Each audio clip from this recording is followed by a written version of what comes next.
Good morning. Thank you.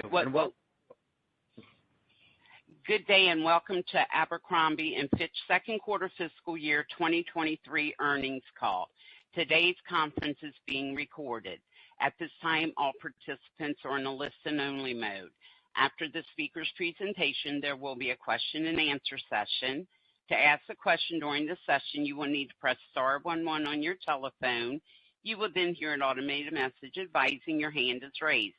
To withdraw your question, please press star 11 again.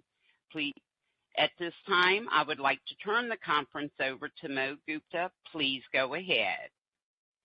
Thank you. Good morning and welcome to our second quarter 2023 earnings call. Joining me today on the call are Fran Horowitz, Chief Executive Officer, and Scott Lipesky, Chief Financial Officer and Chief Operating Officer. Earlier this morning, we issued our second quarter earnings release, which is available on our website at corporate.abercrombie.com under the Investors section. Also available on our website is an investor presentation. Please keep in mind that we will make certain forward-looking statements on the call. These statements are subject to the safe harbor provisions of the Private Securities Litigation Reform Act of 1995 and are subject to risks and uncertainties that could cause actual results to differ materially from the expectations and assumptions we mentioned today. These factors and uncertainties are discussed in our reports and filings with the Securities and Exchange Commission. In addition, we will be referring to certain non-GAAP financial measures during the call. Additional details and reconciliations of GAAP to adjusted non-GAAP financial measures are included in the release and investor presentation issued earlier this morning. Finally, references to Abercrombie brands include our Abercrombie & Fitch and Abercrombie Kids brands, and references to Hollister brands include Hollister, Gilly Hicks, and Social Tourist brands. With that, I will turn the call over to Fran. Thanks, Mo. Good morning, everyone, and thank you for joining us today as we discuss our second quarter results. It was a very busy summer for our global brands, and I am pleased to report we delivered both net sales and operating margin above the outlook ranges we provided on our call in late May. Total net sales grew 16% in Q2, showing improvement across regions, brands, and channels. Abercrombie brands continued their strong momentum, delivering a net sales increase of 26%, while Hollister brands made an important return to net sales growth this quarter with a year-over-year increase of 8%. This Hollister return is a result of the comprehensive work the team has done to get closer to our teen customer and evolve the assortment over the past year. Looking across the company, I am also proud of how we grew, which included both higher unit selling and higher AUR, showing strong product acceptance and value perception. Our sales growth produced meaningful operating leverage, and when combined with year-over-year gross profit rate improvement, delivered a second quarter operating margin of 9.6%, a significant expansion from a roughly break-even quarter last year. Chase is definitely back, and it continues to help us accomplish our strategic goal of keeping inventory tight and current, with total inventory finishing 30% lower than second quarter 2022. In what continues to be a dynamic macro environment, our second quarter and first half results show our playbook is working and the customer is choosing our brands. In response, we are raising our full-year sales and operating margin outlook, which Scott will expand on shortly. Diving into some brand color, Abercrombie brands continue to impress and push to new heights, marking the highest second quarter sales for the brand since 2011 and the 10th consecutive quarter of sales growth. The 26% sales growth in the quarter was on top of 5% growth in the second quarter of 2022, exceeding our expectations. We've also seen sales growth continue for Abercrombie brands into early August. As we shared in our call in May, a deep understanding of our customer allows us to present a compelling assortment through an authentic brand, voice, and experience. These elements work together to help form long-lasting relationships with our customers. We saw balance in how Abercrombie brands grew in the second quarter. Units and AUR were both positive, global traffic and conversion improved, and all the regions, channels, and genders positively contributed to sales growth. Both men's and women's posted double-digit sales growth in Q2. In women's, we continue to see strength in pants and dresses as our customers look for outfits to get them through their workday to their weekend getaway. On the men's side, we saw strength in knit tops and pants, all versatile, seasonless products to outfit them for their everyday lives. The current position of the Abercrombie & Fitch brand is a result of years of deep transformational work and focus on executing our playbook to modernize the brand and get back to growth. It was an especially proud moment for me last month when we opened our new Abercrombie store on Fifth Avenue in New York City. The updated store design, the range of products, and the omnichannel experience truly showcase the evolution and strength of the brand and demonstrate who we are today. We are happy to bring our updated brand expression to Fifth Avenue, and we look forward to opening more stores around the world in the months to come. Our second quarter milestones continue with Hollister Brands, where we returned to growth with an 8% sales improvement over last year, exceeding our internal expectations in a challenging environment for our teen customer. We see this quarter as a key proof point, validating months of work by our team to evolve the brand positioning and the assortment.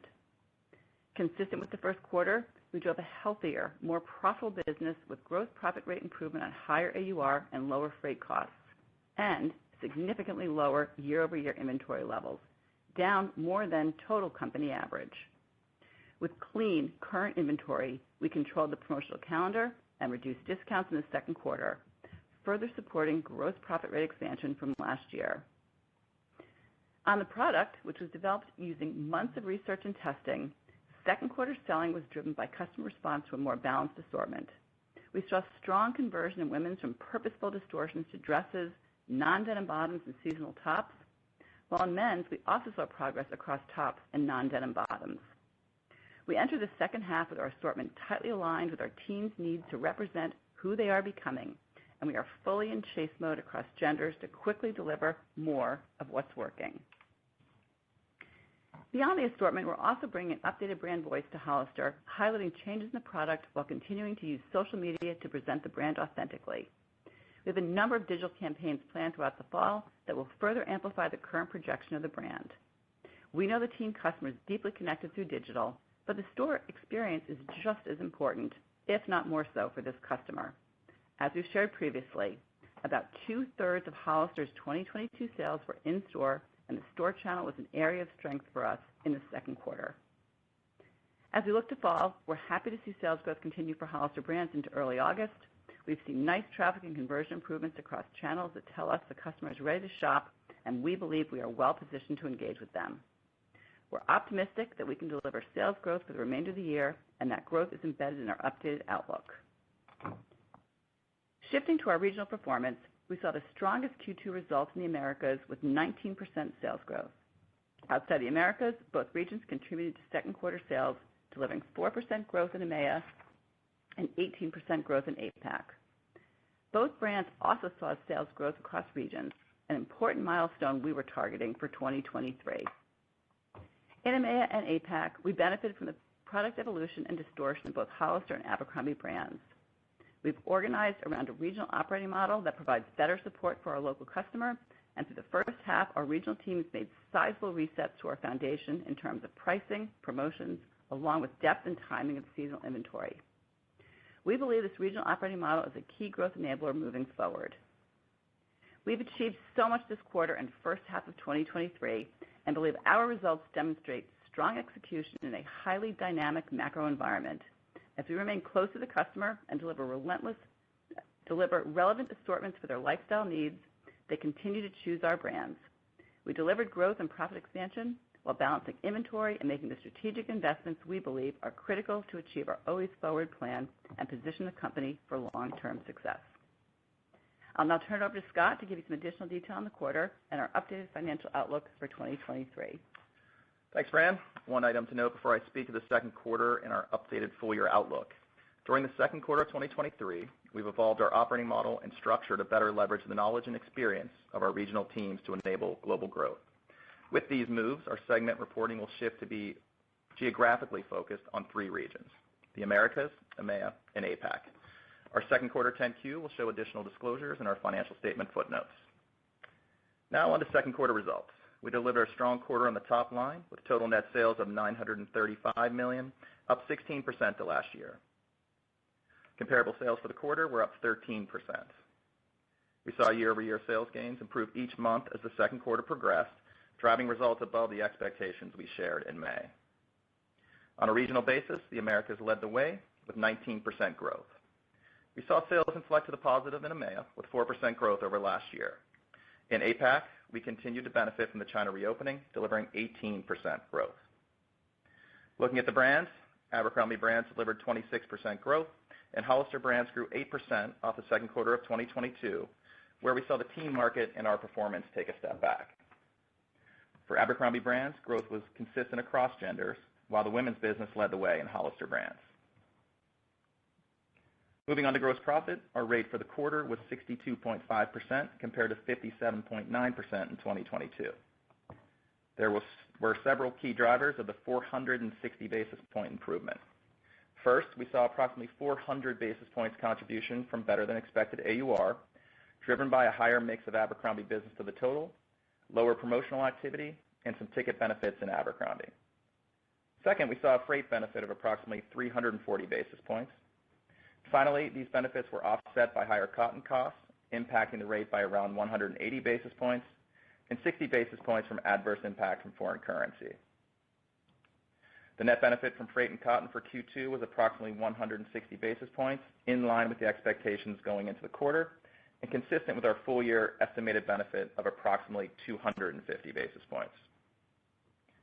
The supply chain is in a good place with freight costs, shipping times, and performance significantly better than last year. With a functioning supply chain, we can once again run the business the way we would like, leveraging Chase to read and react and drive inventory receipts. Our inventory for the quarter was down 30% to last year, and both brands and all regions are leveraging our Chase capabilities. We continue to expect to finish the third quarter with inventories lower than last year. At year end, we expect to be flat to down to last year. Operating expense, excluding other operating income, was $497 million compared to adjusted operating expense of $465 million last year. We had no exclusions this year and excluded $2 million of pre-tax asset impairment charges last year. The year-over-year expense increase was driven by inflation, investments in digital and technology, and higher incentive-based compensation. With higher than expected sales, we saw improved expense leverage in the quarter, with operating expense representing 53.2% of sales this year compared to 58% last year. Operating income was $90 million compared to approximately break even last year. Operating income exceeded our expectations, driven by the combination of higher sales, a better than expected gross profit rate, and improved expense leverage. Net income per diluted share was $1.10 compared to an adjusted net loss per share of 30 cents last year. On the balance sheet, we ended the quarter with cash of $617 million and liquidity of $974 million. For the first half of 2023, we had operating cash flow of approximately $216 million and capital expenditures of approximately $90 million. We ended the second quarter with 759 stores. Based on the first half results and a solid start to August for both Abercrombie and Hollister brands, we are increasing our full year outlook. This updated full year outlook replaces all previous guidance. For the full year, we expect net sales growth of around 10% from the 2022 level of approximately $3.7 billion. This is up to our previous outlook of up 2 to 4% due to outperformance in the second quarter and our current expectations for the second half. We continue to expect the 53rd week to contribute approximately $45 million to fiscal 2023. For stores, we expect approximately 35 new stores, 20 combined remodels and right sizes, and 30 closures. For operating margin, we expect to be in the range of 8 to 9%, up from our previous outlook of 5 to 6%, with the increase driven by higher expectations for gross profit rate expansion on higher AUR, and improved expense leverage on higher sales. We continue to expect a net benefit from freight and cotton of approximately 250 basis points for the full year. We expect an effective tax rate in the low to mid-30s compared to our previous expectation of high 30s due to higher expected profitability levels. And we continue to expect CapEx of approximately $160 million. For the third quarter of 2023, we expect net sales to be up low double digits compared to fiscal third quarter 2022 level of $880 million. Embedded in the outlook is the assumption that we see year-over-year growth across regions and brands, with Abercrombie brands continuing to outperform Hollister brands. The outlook also assumes that total sales growth compared to 2021 remains consistent with the trend we saw in the first and second quarter. For operating margin, we expect to be in a range of 8 to 10% compared to an adjusted operating margin of 2.4% last year. We expect the year-over-year improvement to be driven by a higher gross profit rate on lower freight costs and higher AURs on healthy inventory and lower promotions, as well as expense leverage on higher sales. Finally, we expect an effective tax rate in the mid-30s. To close it out, we had a strong first half of the year, and we believe each region and brand is in a position to deliver year-over-year sales growth in the back half. We are pleased with the balance sheet and cash flow generated in the first half of 2023, and we plan to remain on offense as we move through back to school into holiday, as we expect to open stores, execute against key marketing campaigns, and leverage Chase to drive improved product acceptance. And with that, operator, we're ready for questions. As a reminder, to ask a question, please press star 11 on your telephone and wait for your name to be announced. To withdraw your question, please press star 11 again. Please stand by while we compile the Q&A roster.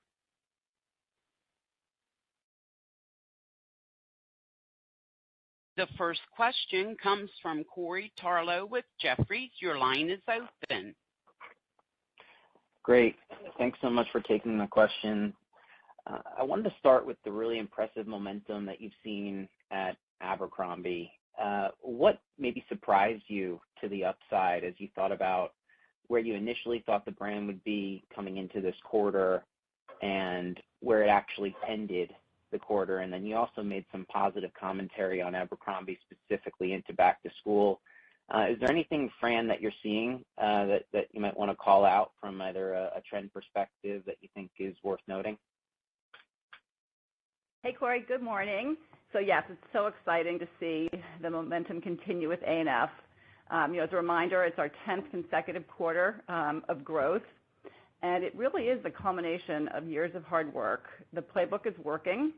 We've talked about it before, but we are no longer a jeans and T-shirt brand. We certainly are a lifestyle brand today. And what's driving this win is several categories. I mean, the pants is a newer business for us. We have a great franchise going there. Our dress business continues, our YPB franchise. Really exciting is that the men's business is also now comping very, very nicely. It's exciting to see him back and noticing our business as well.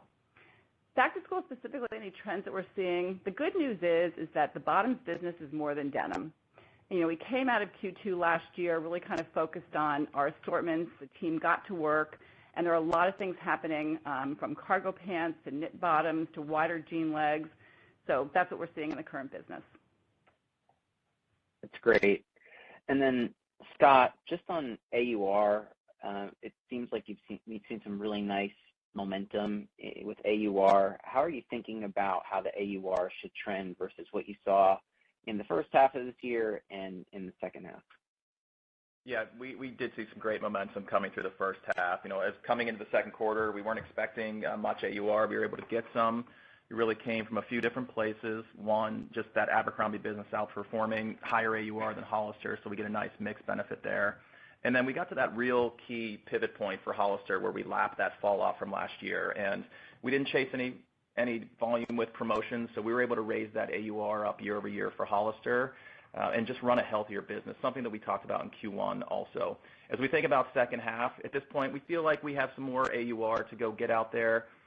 Specifically in Hollister, I would say, where we had a lot of promotions last year, really getting out of that inventory once that trend fell off there in Q2. So that's where we're focused. We have lean inventory, down 30 coming into Q3. We're current across brands and regions, so that puts us in the best position to pull off promotions in the future. Great. Thank you so much for all the color and best of luck. Thanks, Corey. Please stand by for the next question. The next question comes from Dana Telsey with Telsey Advisory Group. Your line is open. Hi, Fran and Scott. Congratulations on a terrific quarter. This year you're achieving that operating margin basically of around 8% or so.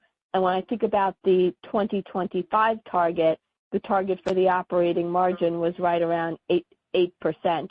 So this year, 8 to 9, obviously, and the 2025 target was 8%. How much of what you have now is sticky? So could that 8% 2025 target have the opportunity to reach the long-term target of 10% as we go on this journey? Thank you. Hey, Dana, great question. And, it's nice sitting here today in the middle of the year to put that 8 to 9% out there for the full year.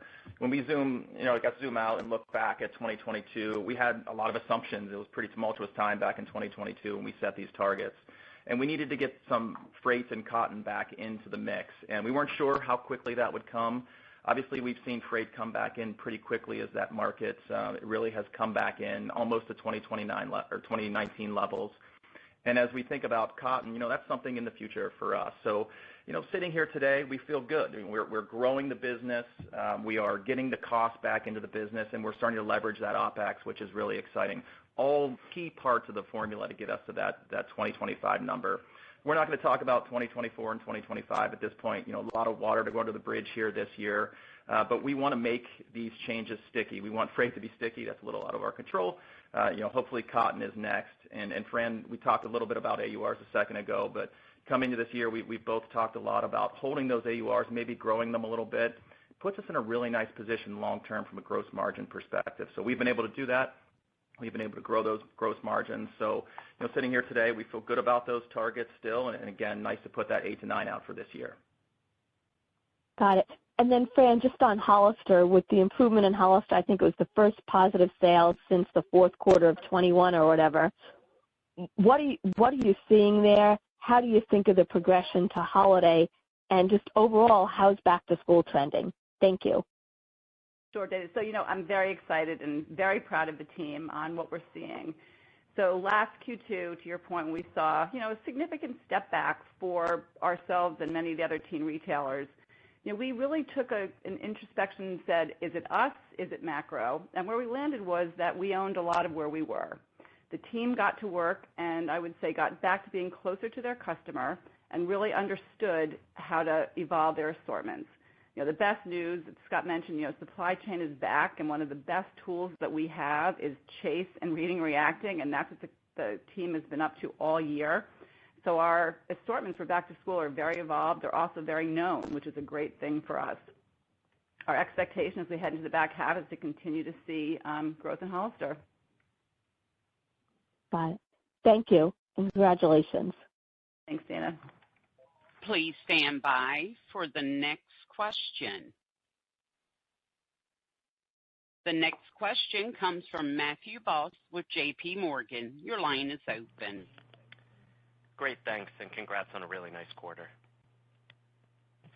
Thanks, Matt. So Fran, given the magnitude of the performance at Abercrombie that you continue to see, I guess, could you just speak to what you see driving this sustained momentum at this brand and help us to think about market share, new customer acquisition, and then just relative to a year ago, maybe, Scott, could you speak to the supply chain broadly, inventory levels into the back half, and just your ability to chase trends across both concepts this year relative to the same time last year?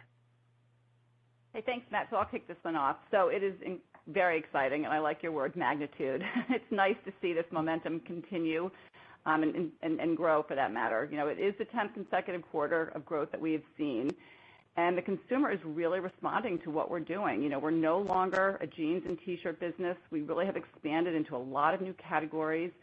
So this young millennial can now wear this brand from work to their weekend getaway, and that's a great example, Matt, of where we're seeing that extension of categories. We have in women's a pant franchise called Sloan. It's all over TikTok. Women are loving that pant. We're offering it in many different fabrics and iterations. Our dress business has become a real destination. We have a Best Dressed Guest collection that continues to grow year over year.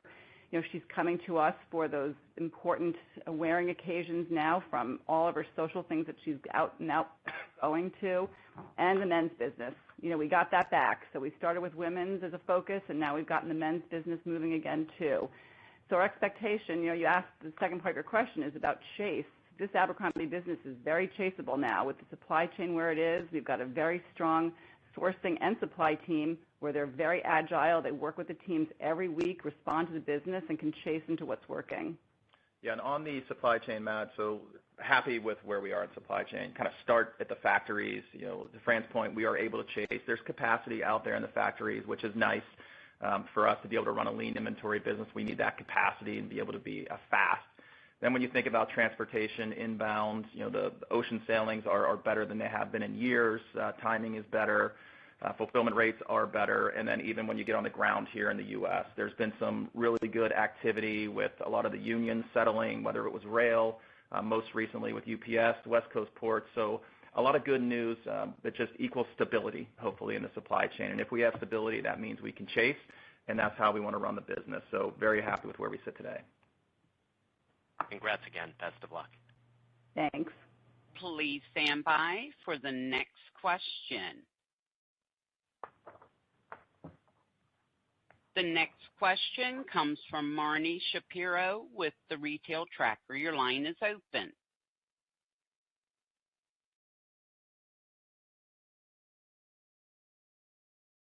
Marni, your line is now open. Sorry for that. Good morning, guys. Congrats on an amazing quarter. The stores look fantastic. It's very exciting. Could you touch a little bit on the marketing side of the business? Because, Fran, you touched on the Sloan Pan on TikTok. You guys are everywhere these days, and it's impressive. Can you talk a little bit about what that spend should look like for the back half of the year? And are you getting new and lapsed shoppers back to the brands? I'm curious, a little insights there.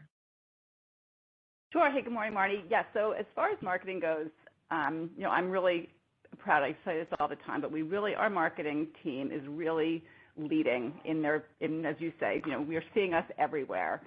So in Hollister, we've actually evolved our brand positioning very nicely, and you're seeing that in back to school, much more focus on the product and a very genuine reflection of who he and she is today for that teen consumer. And marketing for Abercrombie right now, it's truly a machine. We're getting a lot of there's a lot of customers out there that are speaking on our behalf, and that's the best place to win today. The customer today, really responds better to their friends and the other customers than they do even to what we're putting out there.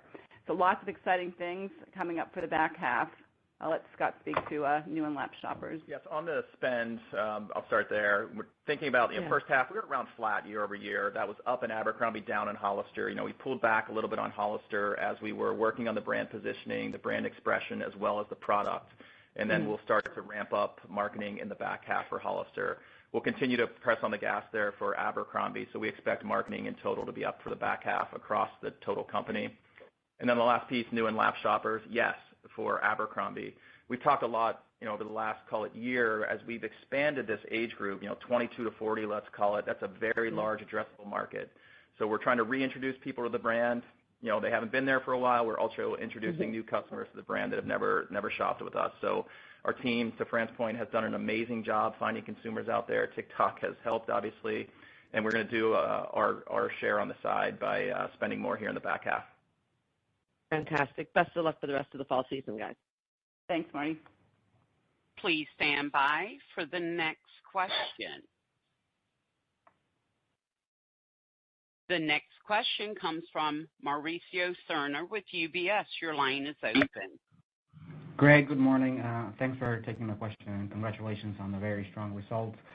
Just wanted to see if you could share with us maybe the sales growth, pretty impressive this quarter. Could you maybe break it down at a higher level between AUR growth and units? And also wanted to confirm for the store opening, I think you mentioned 35 new stores and 30 closures, so like net it's just like a 5 increase. Could you maybe talk about where, how, that store opening, would that be more skewed towards Abercrombie or Hollister? Thank you. On the store side, we'll be tilted a little bit more towards the Abercrombie side, specifically here in the U.S. We've been seeing great trends, obviously, in that brand for years now, and we'll continue to press our bets there. On the closure side, it'll be a little bit across brands, maybe a little bit tilted towards Hollister. So that's where we said net openers again, and there's also 20 remodels and right sizes in there. So while that's not a new store, it's a new expression for our consumer. So we like that also. So when you add those kind of remodels and right sizes and the openings, we got about 55 new expressions coming for the consumer, and that's awesome. On the sales growth side, we saw AUR growth and unit growth a little bit more tilted towards the AUR side. In Hollister, specifically, since we didn't comp a lot of those promotions from last year, units were down a little bit, and that was purposeful, and AUR was up. And then on Abercrombie, it's both. It's growing units and it's growing AUR. So obviously, really like what we're seeing in the Abercrombie brand. Got it. And if I just may follow up on the regional performance, any commentary that you can provide on the EMEA? I mean, it's back to growth, but still relatively underperforming the other two regions, maybe across the market. What are you seeing, and do you expect, that trend of America delivering the strongest results in the second half to continue?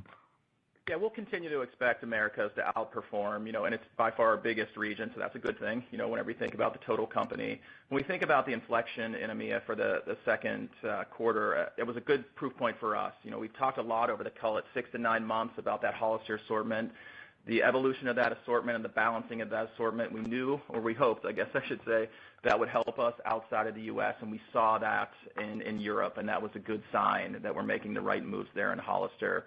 And then in APAC, obviously the smallest part of our business, but continuing to see good trends there out of China and Hong Kong. So our goal is to keep that momentum rolling.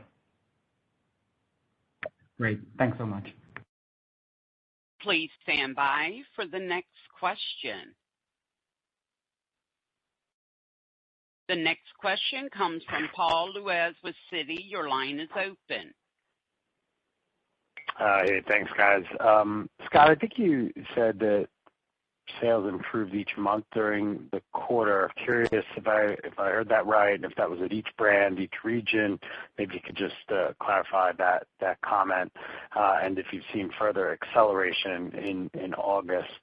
And then curious about just performance in denim at both brands. I know you said non-denim bottoms, I think, were leading the charge, but curious specifically how denim has performed. And anything else you could share on the China business? Thanks.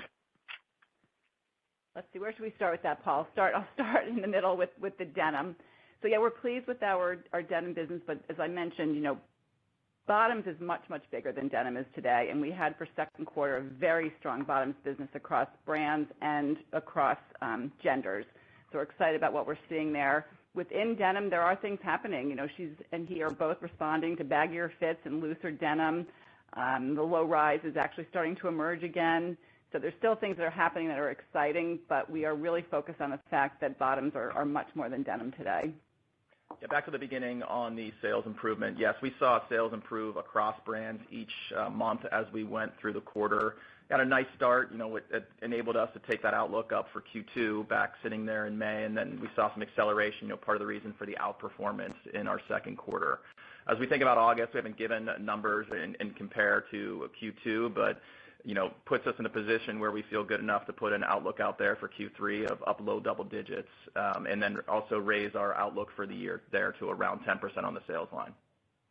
Last piece were thoughts on China. Again, kind of said it a minute ago, but small part of our business. We're seeing, ourselves get, our brands get some share back. It's been a slow return for us coming out of COVID and many others.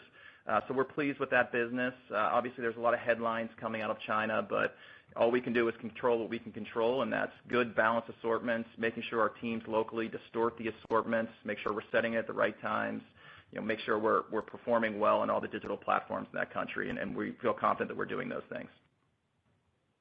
Great. Thank you. Good luck. Thanks, Paul. Please stand by for the next question.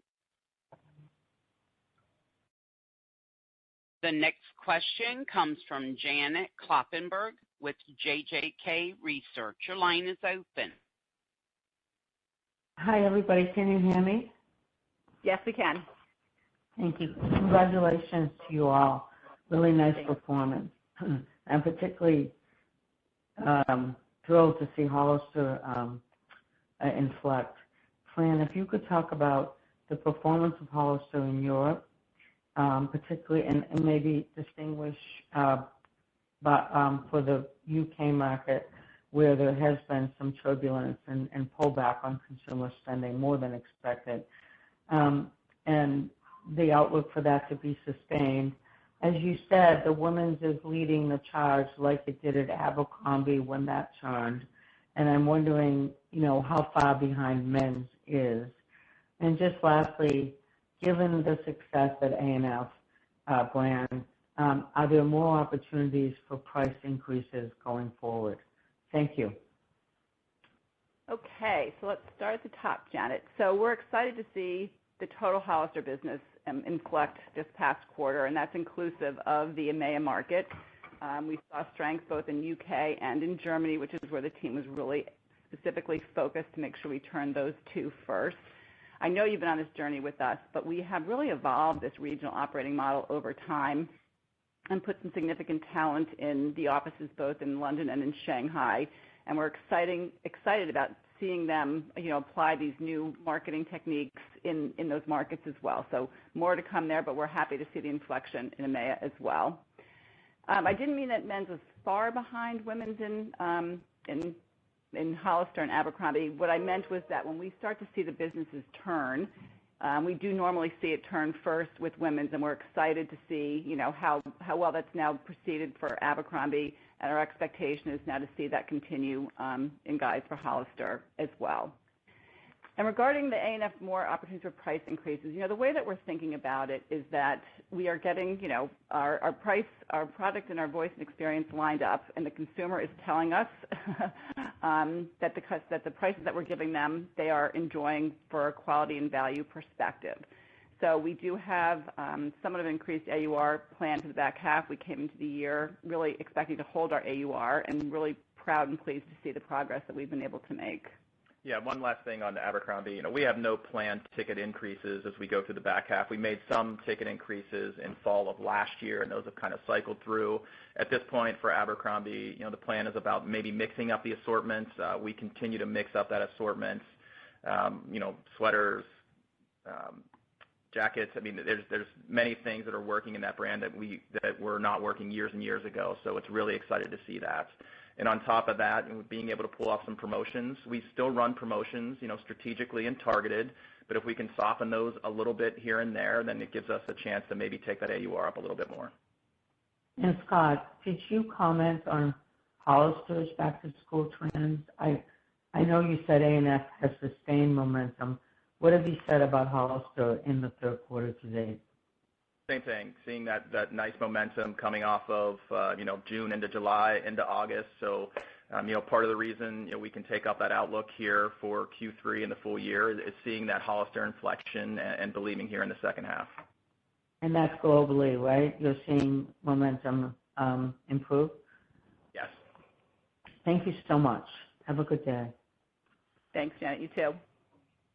As a reminder, to ask a question, please press star 11 on your telephone. Our next question comes from Alex Straton with Morgan Stanley. Your line is open. Great. Hi, Fran and Scott. Congrats on another great quarter. Can you guys just give us a sense, perhaps, for where the operating margin sits for the two brands right now compared to history? And if not that in aggregate, maybe just any color on how we should think about the difference between the two and the opportunity from here, particularly at Hollister. Thanks a lot. Sure, Alex, I'll grab that one. We don't publish operating margins by brand, but what I would say is the operating margin for Abercrombie is higher than Hollister. We've talked a lot over the past couple of years about our digital business having a higher operating margin than our store business. And with Abercrombie being much more tilted towards digital, that gives that brand, a nice edge on operating margins. But we're really pleased about what we're seeing across brands in terms of operating margin. Obviously, taking the outlook up for the year to 8 to 9%, that's help from across brands. And seeing that cost come in on the product side with freight coming in and hopefully cotton next, that benefits us across brands. And Fran also talked about store business being solid, across the brands, and seeing that store business in Hollister where we have a very high penetration. That's a good thing to help that operating margin for the Hollister brand also. So feel good with where we're sitting today and optimistic here for the back half. Thanks a lot. Congrats. I show no further questions at this time. I would now like to turn the call back to Fran for closing remarks. I just want to thank everyone for joining the call today, and we look forward to providing more updates to all of you soon. Thank you. This concludes today's conference call. Thank you for participating. You may now disconnect.